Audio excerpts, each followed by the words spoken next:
ప్రపంచవ్యాప్తంగా కోట్లాది మంది భక్తుల విశ్వాసాలతో తిరుమల వెంకటేశ్వర స్వామి పాదాల చెంత 5 సంవత్సరాల జగన్మోహన్ రెడ్డి పాలనలో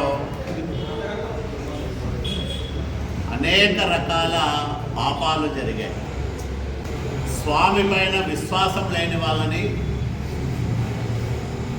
దైవభక్తి లేని వాళ్ళను, కరుణాకర్ రెడ్డి లాంటి వాళ్ళను, వైవి సుబ్బారెడ్డి లాంటి వాళ్ళను చైర్మన్లుగా చేసి తిరుమల భక్తుల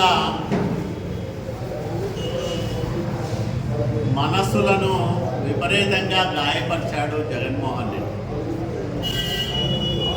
తిరుమల లడ్డు అంటానే పవిత్రతకు మరో పేరు, మరో రూపం. అది చాలా పవిత్రంగా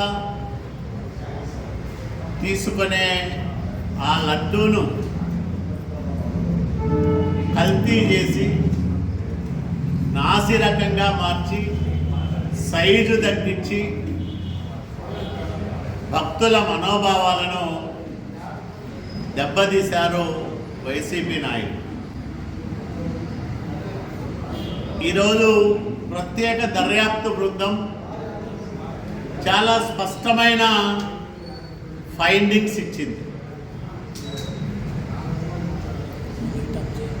1,20,61,00,000 నెయ్యి కొనుగోలు చేస్తే 60 లక్షల కిలోల కల్తీ జరిగినట్లు స్పష్టంగా తేల్చి చెప్పింది. ఈ నెయ్యితో 20 కోట్ల లడ్డూలు తయారు చేశారు అనేది ఒక అంచనా. 20 కోట్ల లడ్డూల కల్తీకి వైసీపీ నాయకులు బాధ్యులని స్పష్టంగా తేల్చిన తర్వాత కూడా అత్యంత శక్తిమంతుడైన తిరుమల వెంకటేశ్వర స్వామితో ఆటలాడుకోవడం అంటే ఆషామాషి కాదు.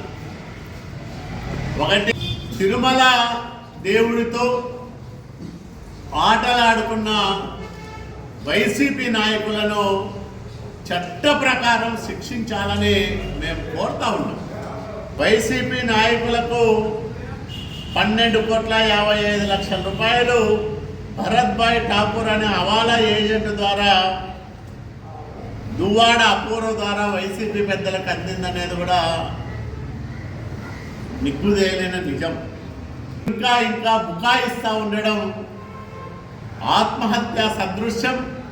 తప్పు చేసిన వాళ్ళు, తప్పుడు పనులకు పాల్పడిన వాళ్ళు ఇంకా వాటిని సమర్థించుకునే విధంగా మాట్లాడుతూ ఉండడం అత్యంత దుర్మార్గం, దురదృష్టకరం.